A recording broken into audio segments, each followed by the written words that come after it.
ওস্তাদ আজকে কোন গ্রামে যাবো ওস্তাদ? আজকে আদে ওই শেখ পাড়াতে শুরু করি। ঠিক আছে ওস্তাদ, তা চল এই জায়গাটা শুরু করবেন ওস্তাদ? না ওখানটা শুরু করি। আসসালামু আলাইকুম। মাটা বল দুটো ভিক্ষে দাও গো, ফকিরে ইটে দরদাই দাও, দুটো ভিক্ষে দাও। আল্লাহ তোমার ভালো করুক। মাটা বল হাঁটো। ওস্তাদ এই যে দুটো চাল দিচ্ছে এটা তো জন খরচ হচ্ছে না। তোমার দেবে না তা কি করা যাবে, আদেতে তাই ঠিক আছে। আসসালামু আলাইকুম। এই বাড়ি ফকিরে ইটে দাও, কিছু চাল ডাল দাও। মাটা বল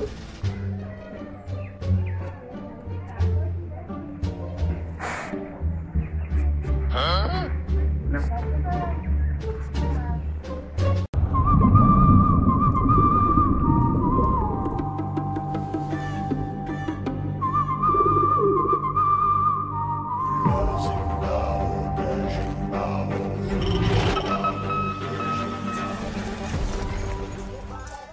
বিল কি পে করছিস? Yes boss. কত করছিস? $50 মিলিয়ন।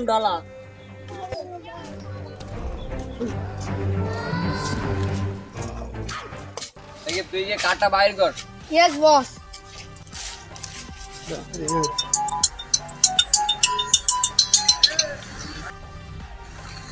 হ্যালো, আসসালামু আলাইকুম। আপনি কি টাকা পাইছেন? আমি তো আমার সহকারীর দিয়ে টাকা পে করছি। তুই টাকা পাঠাসনি? বস টাকা পাঠাইছি তো। ওকে, পেটিএমটা চেক করে ব্যাগটা নিয়ে আয়। ওকে, পেটিএমটা চেক করে দেখছি।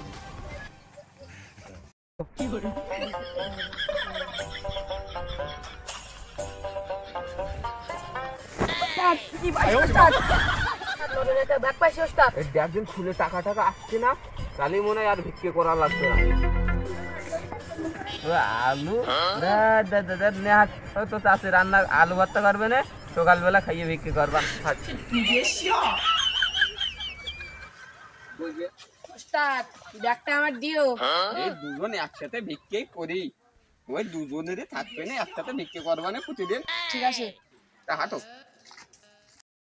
আর হচ্ছে না বসে বসো, একটু জিরাইনি পরে আবার করবা না। আমার এই সমনির আড়তে আলু টালু নিয়ে আলুর দাম বেড়ে গেছে, দেখ কিছু কাঁচা মাল টাল কিনতে পারিস কি? ঠিক আছে মহাজন, দেখতিস কি করা যায়। আচ্ছা ঠিক আছে, তাহলে তুই যা। আচ্ছা ওস্তাদ। সুন্দর তো ভালো বিক্রি করা। আচ্ছা তোমার হাতে কি এর ব্যাগ? এ বাপু ভিক্ষে করা ব্যাগ, আমরা বিক্রি করি। চাচা ও ব্যাগ তুমি কয়েন পেয়েছ? বিক্রি করা ব্যাগ কোনা তো লিখবে না? এ আমাদের ব্যাগ ওই বাজারে বিক্রি করতে গেলাম, তাই ওই নিয়ে গেলাম ওই বাজারে তরকার টরকার দেয়। ও তো বিক্রি করা ব্যাগ পানা লিখবে না, খুলি দেখি দিন ওর মধ্যে কি রয়েছে। এ বাপু কি দেখ, ওই বাজারে গেলাম বিক্রি করতে, তা ওরা দুটো আলু দেয়। আলু আলু কি আলু? আলু তোমাকে ভিক্ষে দেছে? হ্যাঁ বাপু, আমরা ফকির মানুষ, এই বিক্রি টিক্কি করে খাই, আলু টালু এইসব নিয়েই মানুষ। এ কি এর করে কতটা আলু আস? এই চাচা আলুগুন বিক্রি করবা নাই? এই কটা আলু আবার তোমরা কেন বা বিক্রি করে আনিছি? কত দেবা বলো? দেওয়ানি 1000 পাশে কি হবে নাই? ওস্তাদ আলুর দাম মনে হয় বেশি ওস্তাদ। এই কটা আলু 5000 টাকা দিচ্ছে, এই টাকায় তুমি দি না, দামটা একটু বেশি চাও। আলুর দাম মনে হয় এখন বেশি, ওই দামে আর দেবো না। আচ্ছা 1050 দেবানি? না হবে না। তা আলু দেখতে সোনার মতন দাম হয়ে গেছে। আমিও তো তাই দেখতিস, তাই এ দামে বলে আলু দেওয়া যাবে না। চাচা তো মোটে ফুটতেছ না, ও চাচাটা ব্যবসার আবার দিলি কেরাম হয়। চাচা আলু তো তাহলে তুমি দেবা না, তা নাও আলু কিনলে তুমি আর আমি ব্যবসা করি। কি করবো? না ওস্তাদ, ভিক্ষে তো সারা জীবন করলাম, একবার ব্যবসা করি দেখি। ব্যবসা তা ওই লোক করবা? হ্যাঁ ব্যবসা তো আমি বুঝি না, বিক্রি করে খাই, তা কি ভাই কি করবো? আমি বুঝুই পাড়াই নেবানি। বাপু তা তুমি যদি আমার পাড়ায় নাও তা হবে না। চাচা তাহলে এই কথাই থাকলো, একসাথে তুমি আর এই ব্যবসা করি, চলো। চাচা এসে জামা কাপড় বাদ দিতে হবে, স্মার্ট হতে হবে ব্যবসা করতে গেলে।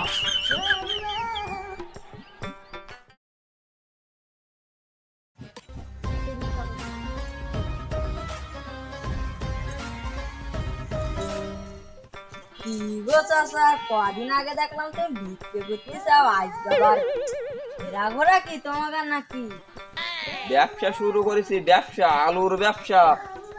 আমার বহুত টাকা ইনকাম তো। মোতলা আড়তে যাই তিনটে আর তিনটে, প্রতিদিন 5 কান করে গাড়ি আসে। বাবা তুমি তো ভালোই ব্যবসাদার হয়ে গেলে ভিক্ষা করতে করতে। এখন যে দেখিস কি অবস্থা আমার গা। ডিম, পেঁয়াজ ও আলুর দাম নির্ধারণ করেছে সরকার। এখন থেকে প্রতিটি ডিম 12 টাকা, পেঁয়াজের কেজি 65 ও আলুর কেজি 35 টাকায় বিক্রি হবে। চাচা সর্বনাশ হয়ে গেছে, সর্বনাশ। তুমি এই জায়গায় বসে দিয়েছাও, বাজারে খবর সব রাখো তুমি। এইখান বুঝছো কি হয়েছে, কি ভালো করে বলো দেন শুনি। সরকার আলুর দাম কমাই দিয়েছে, তুমি খোঁজ খবর কিছু রাখো। তাহলে তুই এখন তো খুশি হয়ে যাবে না। যাবে তো। ওস্তাদ হইস কি? এই আলু যা কিনলাম সব লস হয়ে গেছে, সরকার দাম ফেলাই দিয়েছে, একবারে সব শেষ হয়ে গেল। যে আলুগুন কিনলাম সে আলুর দাম কমাই দিয়েছে। হ্যাঁ একবারে লস হয়ে যাবে ওতে। ওস্তাদ আবার কি পুরোনো ব্যবসায় লেগে যাবে না সে বিক্রি করতে? হ্যাঁ রে, আর কি করবো বুঝতে পারছি না, সব লস।